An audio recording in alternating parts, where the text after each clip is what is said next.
نماز اللہ کے لیے، ایسا نہ ہو کہ ہم پورے ہفتے مسجد سے غائب اور جمعے کے دن پہلی صف میں بیٹھے ہیں، سعودی عرب کا رومال ڈال کر، جنت الفردوس خوشبو لگا کر، اور پوچھا جائے کہ پورے ہفتے تو آپ مسجد میں دیکھے نہیں، جمعے کے دن سب سے پہلے آ گئے ہو، تو اس کا جواب یہ ہو، ارے مولانا اگر جمعے کی بھی نماز نہیں پڑھیں گے تو گاؤں والے کیا کہیں گے؟ اس کا مطلب یہ ہے کہ آپ جمعے کی بھی نماز پڑھ رہے ہیں تو صرف گاؤں والوں کے دکھانے کے لیے، یہ عمل نہیں ہے، عمل صالح نہیں، عمل تو ہے لیکن عمل صالح نہیں ہے۔ قربانی کا بکرا لائے، 80 سال کا بوڑھا آدمی، اس کی فوٹو کھینچی، شرک کرتا رہا، کفر کرتا رہا، گالیاں دیتا رہا، شراب پیتا رہا، جوا کھیلتا رہا، زناکاری کرتا رہا، یاری کرتا رہا، مکاری کرتا رہا، 80 سال کی عمر میں مرنے سے پہلے اس کو اللہ نے ہدایت دے دی اور مرنے سے پہلے اس کو یہ کلمہ نصیب ہو گیا، کفر چھوڑ دیا، دائرہ اسلام میں داخل ہو گیا اور اس نے مرنے سے پہلے یہ کلمہ پڑھ لیا، اشہد ان لا الہ الا اللہ واشہد ان محمد عبدہ ورسولہ، اس نے لا الہ الا اللہ محمد رسول اللہ پڑھ لیا، یہ آدمی کہاں جائے گا؟ جنتی ہے۔ اللہ نے ہمیں عمل صالح کے لیے پیدا کیا ہے، اور عمل صالح کس کو کہتے ہیں؟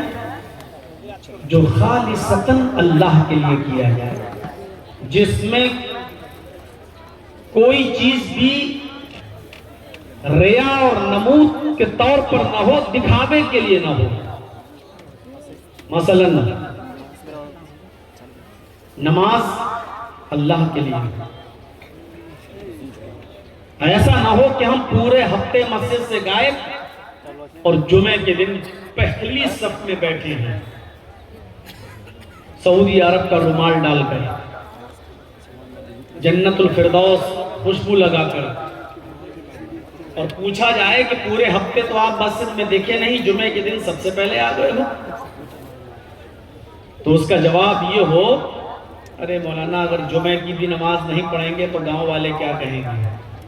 اس کا مطلب یہ ہے کہ آپ جمعے کی بھی نماز پڑھ رہے ہیں تو صرف گاؤں والوں کے دکھانے کے لیے، یہ عمل نہیں ہے، عمل صالح نہیں، عمل تو ہے لیکن عمل صالح نہیں ہے۔ قربانی کا بکرا لائے،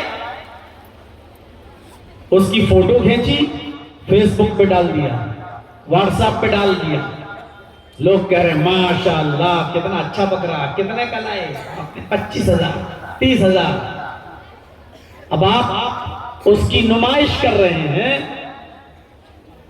لے لے کر اس کو کہلا رہے ہیں اور پورے گاؤں کو دکھا رہے ہیں کہ دیکھو ماشاءاللہ میں 50,000 کا بکرا لایا ہوں۔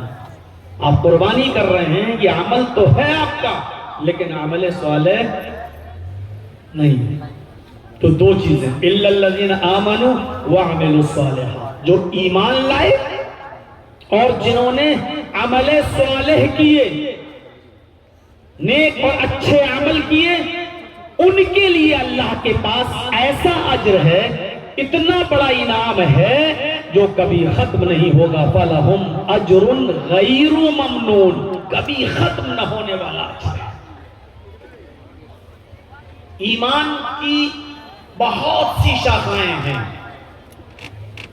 اللہ کے نبی صلی اللہ علیہ وسلم نے ایمان کی 70 سے زیادہ شاخاؤں کا ذکر کیا ہے، لیکن میں اپنی اس تقریر میں آج کے اس خطاب میں ایمان کی ان 72 اور 73 75 70 سے زیادہ شاخاؤں کا ذکر میں نہیں کر سکتا، یہ پاسبل نہیں ہے، یہ ممکن نہیں ہے۔ میں ایمان کی صرف 3 برانچز کا، ایمان کی صرف 3 شاخوں کا ذکر کروں گا اور انہی 3 شاخوں پر مشتمل میری یہ تقریر ہوگی۔ یہ 3 چیزیں ہمیں اور آپ کو آج کے اس خطاب میں سمجھنا ہے، یہ 3 چیزیں جو ایمان کا حصہ ہیں، یہ 3 چیزیں آپ ذہن میں بٹھائیے گا۔ اللہ کے نبی نے فرمایا الایمان بضع وسبعون شعبۃ، ایمان کی 70 سے زیادہ برانچز ہیں، ایمان کی 70 سے زیادہ شاخائیں ہیں، لیکن 3 شاخاؤں کا ذکر اس حدیث میں کیا ہے اللہ کے نبی نے، اور ان 3 برانچز میں سب سے افضل شاخ جو بتائی ہے وہ سنیے کیا ہے؟ فَأَفْضَلُهَا قَوْلُ لَا إِلَهَ إِلَّا اللَّهِ۔ یہ 3 چیزیں یاد رکھیے گا، بہت زیادہ چیزیں نہیں ہیں، 3 چیزیں، اور ہمیں امید ہے کہ آپ یاد رکھیں گے۔ میں یہ 3 چیزیں کسی کو بھی کھڑا کر کے پوچھ سکتا ہوں کہ میں نے یہ 3 چیزیں کیا بتائی ہیں، یاد رکھیے گا، میں کسی کو بھی کھڑا کر کے پوچھ سکتا ہوں یہ 3 چیزیں کیا ہیں۔ پہلے 3 چیزیں سن لیجیے۔ پہلی چیز جو سب سے افضل ہے، قول لا الہ الا اللہ، اپنی زبان سے لا الہ الا اللہ کا اقرار، لا الہ الا اللہ کہنا، لا الہ الا اللہ کو ماننا، یہ پہلی چیز۔ دوسری چیز وَأَدْنَاهَا، سب سے نچلے درجے کا، سب سے کمزور درجے کا ایمان کا جو برانچ ہے، جو شاخ ہے، وہ کیا ہے؟ یہ تو سب سے افضل ہو گئی، سب سے بہتر۔ دوسرے نمبر پر اللہ کے نبی نے جو بتایا وہ ادناہا، سب سے نچلا ایمان کا حصہ بتایا ہے، ایمان کی برانچ بتائیے وہ کیا ہے؟ اماطۃ الاذى عن الطریق، راستے میں کوئی بھی تکلیف دینے والی چیز اگر پڑی ہوئی ہے اس کو راستے سے ہٹا دینا۔ راستے میں پتھر پڑا ہے اس کو ہٹا دینا، راستے میں کانٹا پڑا ہے اس کو ہٹا دینا، راستے میں کیلے کا چھلکا پڑا ہے اس کو ہٹا دینا۔ کیوں؟ تم تو آنکھوں والے ہو، دیکھ کے نکل جاؤ گے، ہو سکتا ہے کہ کوئی بوڑھا بیچارہ کیلے کے چھلکے پر پیر رکھے اور پھسل جائے، ہو سکتا ہے کہ کوئی اندھا نابینا گزر رہا ہو پتھر سے ٹکرا جائے۔ تو راستے سے تکلیف دہ چیز کو ہٹا دینا بھی ایمان کا ایک حصہ ہے۔ 2 چیزیں، پہلی چیز لا الہ الا اللہ کہنا، دوسری چیز راستے سے تکلیف دہ چیز کو ہٹا دینا، اور تیسری چیز ایک اور ہے، یاد رکھ لیجئے گا تینوں۔ یہ تیسری چیز بتا کر میں کسی کو کھڑا کر کے پوچھتا ہوں یہ 3 چیزیں کیا ہیں؟ پھر نوٹ کریے، پہلی چیز لا الہ الا اللہ کہنا، دوسری چیز راستے سے تکلیف دہ چیز کو ہٹا دینا، اور تیسری چیز والحیاء شعبۃ من الایمان، شرم و حیا، حیاداری اور شرم کرنا، یہ بھی ایمان کی ایک برانچ ہے۔ 3 چیز۔ پہلی چیز پر آتا، تھوڑا سا وقت لگے گا پہلی چیز کو سمجھانے میں، تھوڑا سا وقت لگے گا دوسری چیز کو بھی سمجھانے میں، اور تھوڑا وقت لگے گا مجھے تیسری چیز کو بھی سمجھانے میں۔ اب سکون کے ساتھ بیٹھیے۔ پہلی چیز بتائی گئی لا الہ الا اللہ کہنا، اور اس کو دل سے تسلیم کرنا۔ کہنا تو آسان ہے لیکن دل سے تسلیم کرنا مشکل ہے، اور کہنے میں کچھ نہیں لگتا۔ لا الہ الا اللہ لیجیے، کسی کو بھی کھڑا کر کے کہلواؤں، سب مسلمان بیٹھے ہیں ابھی، سب ایک، کسی کو بھی کھڑا کر کے کہوں لا الہ الا اللہ، کہو فوراً کہہ دے گا لا الہ الا اللہ۔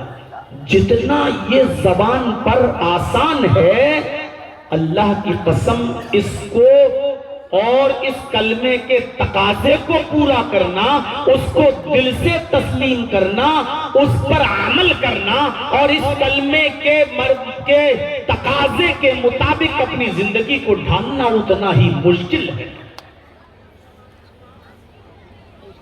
جتنا زبان پر آسان ہے لا الہ الا اللہ، لیکن حقیقت یہ ہے کہ یہی وہ کلمہ ہے جو انسان کو جنتی بناتا ہے، اور یہی وہ کلمہ ہے کہ جس کے نہ پڑھنے پر انسان جہنمی ہوتا ہے۔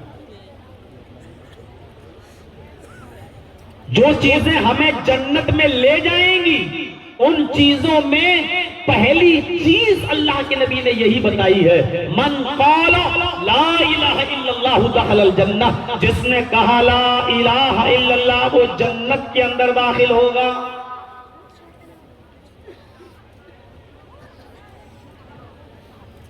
من کان آخر کلامہ لا الہ الا اللہ دخل الجنہ، مرتے وقت آخری جملہ جس کی زبان سے لا الہ الا اللہ نکلا اور لا الہ الا اللہ کہتے کہتے وہ مر گیا، اس کی زبان سے آخری ورڈ، آخری لفظ لا الہ الا اللہ نکلا، تو یہ آدمی جنت کے اندر جائے گا۔